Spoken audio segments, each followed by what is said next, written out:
ഒരു നിമിഷം ഞാൻ നിങ്ങൾക്ക് വേണ്ടി ഒന്ന് പ്രാർത്ഥിച്ചോട്ടെ. ഈശോ ഇന്ന് നിങ്ങളുടെ ജീവിതത്തിൽ, നമ്മൾ ഓരോരുത്തരുടെയും ജീവിതത്തിൽ അത്ഭുതം പ്രവർത്തിക്കും. ഈശോയുടെ വാഗ്ദത്തമാണ്. നമ്മൾ ഐക്യമത്യപ്പെട്ട് പ്രാർത്ഥിക്കുമ്പോൾ കർത്താവിന്റെ ഇടപെടൽ ഉണ്ടാകും. നിങ്ങൾ 2 or 3 പേർ എന്റെ നാമത്തിൽ ഒരുമിക്കുമ്പോൾ നിങ്ങളുടെ നടുവിൽ ഞാൻ ഉണ്ടായിരിക്കും. നിങ്ങൾ ഐക്യമത്യപ്പെടുമ്പോൾ അവിടെ ഒരു ദൈവപ്രവൃത്തി നടക്കും. അതിന് നമ്മൾ സ്വാഗതം ചെയ്യുകയാണ്. ഇന്ന് നമുക്കൊന്ന് പ്രാർത്ഥിക്കാം. നിങ്ങൾ എന്റെ പുറകെ കാണുന്ന ഈ ഒരു അറ്റ്ലാന്റിക് സമുദ്രമാണ്. ഈ മൗണ്ടൻസ്, ഇത്രയും മനോഹരമായ പ്രകൃതി ഭംഗിയുള്ള ഈ സ്ഥലത്ത് ഇന്ന് വന്നപ്പോ നമുക്ക് ദൈവത്തെ മഹത്വപ്പെടുത്തുന്ന ഒരു വീഡിയോ എടുത്തില്ലെങ്കിൽ ഇത് സൃഷ്ടിച്ച ദൈവത്തെ ഗ്ലോറിഫൈ ചെയ്യുന്നതിന് വേണ്ടി ഈ വീഡിയോ ഒന്ന് എടുക്കുന്നത് കേട്ടോ. അപ്പൊ നമുക്ക് ഒരുമിച്ച് ഇവിടെ നിന്ന് പ്രാർത്ഥിക്കാം. നല്ല ദൈവമേ, എന്റെ സഹോദരങ്ങളോടൊപ്പം ഇന്ന് പ്രാർത്ഥിക്കുന്നു.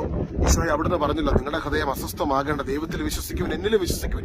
പ്രപഞ്ചത്തെ മനോഹരമായി സൃഷ്ടിച്ച തമ്പുരാനെ, ഞങ്ങൾ ഓരോരുത്തരുടെയും നീറിപ്പുകയുന്ന വിഷയങ്ങൾ, വേദനകൾ അവിടുന്ന് അറിയുന്നല്ലോ. അതിനുള്ളിലേക്ക് അവിടുത്തെ ഉത്തരം, അത്ഭുത ഇടപെടൽ ഇന്ന് നടക്കുന്നതിന് വേണ്ടി പ്രാർത്ഥിക്കുന്നു. യേശുവിന്റെ നാമത്തിന്റെ ശക്തിയിൽ ഇന്ന് അത്ഭുതങ്ങൾ സംഭവിക്കട്ടെ, അടയാളങ്ങൾ സംഭവിക്കട്ടെ, വീര്യപ്രവർത്തികൾ സംഭവിക്കട്ടെ, യേശുവിന്റെ നാമത്തിൽ തന്നെ. ആമേൻ.